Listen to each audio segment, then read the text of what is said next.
Growing up in the 21st century, everyone is on social media or has a digital footprint. How often do we wonder how our lives could be affected by what we say, do, or what kind of social media apps we download and use? Most people would answer they don't think about how social media could impact them. Even less people would think about how their information could get stolen off of an app that they are using. We think we have strong antivirus software to protect our information. People in 2015 and 2018 thought the same thing. Little did they know one of the most popular social media apps was stealing their information. Facebook stole information from over 50 million profiles. How do we know that we can trust the apps we use on a daily basis with our information or our lives? In 2013, Cambridge Analytica was founded. But Cambridge's partnership with Facebook can be traced back to 2010. During this time, Facebook was using a system called API to harvest information from over 50 million people's Facebook accounts. We can trace back their footprint and their partnership, but we wouldn't know how much information was legally harvested if it weren't for a whistleblower within Cambridge Analytica named Christopher Wiley. Wiley worked with Cambridge Analytica academic to obtain data. He spoke to the Observer on the topic, saying, "We exploited Facebook to harvest millions of people's profiles.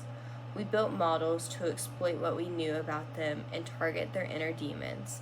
That was the basis the entire company was built on." Wiley passed on emails, invoices, contracts, and bank transfers from over 50 million profiles that Cambridge Analytica harvested off of Facebook.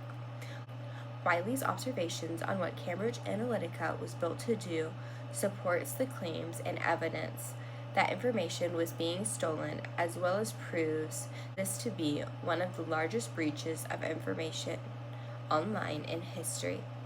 In 2015, Facebook got word that information was being stolen, but they failed to report this to the government or say anything to individuals who hold these Facebook accounts. The company took minimal steps towards recovering information and securing this private information on these 50 million individuals' profiles. The data was collected through an app that Facebook partnered with called This Is Your Digital Life by Alexander Colgan, through a company he ran called Global Science Research in collaboration with Cambridge Analytica. They claimed information would be used for academic use, and people paid to take a personality test, not knowing in doing so their information would be used for anything other than an academic study. Their information given through the personality test or not given was taken elsewhere, possibly sold off or used for a purpose other than academic uses. Cambridge Analytica's chief executive, Alexander Nix, directly denied working with Facebook data and denied having any Facebook data. This claim goes against all evidence as well as all claims against Cambridge Analytica. Facebook went against laws for many American states by not reporting this breach in data when it happened, including California's laws, where Facebook is based out of. Facebook claims Colgan and his app were banned from Facebook, and Colgan as well as Cambridge Analytica were demanded to delete information gathered illegally in 2015. Thanks to Wiley, though, Facebook learned that information gathered illegally was not deleted.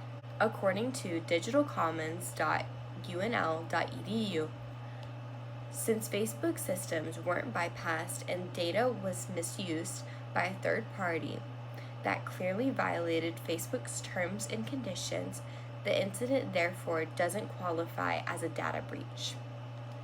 At the end of the day, Facebook faced a $5 million fine from the Federal Trade Commission as well as €500,000 from the UK Information Commissioner's Office.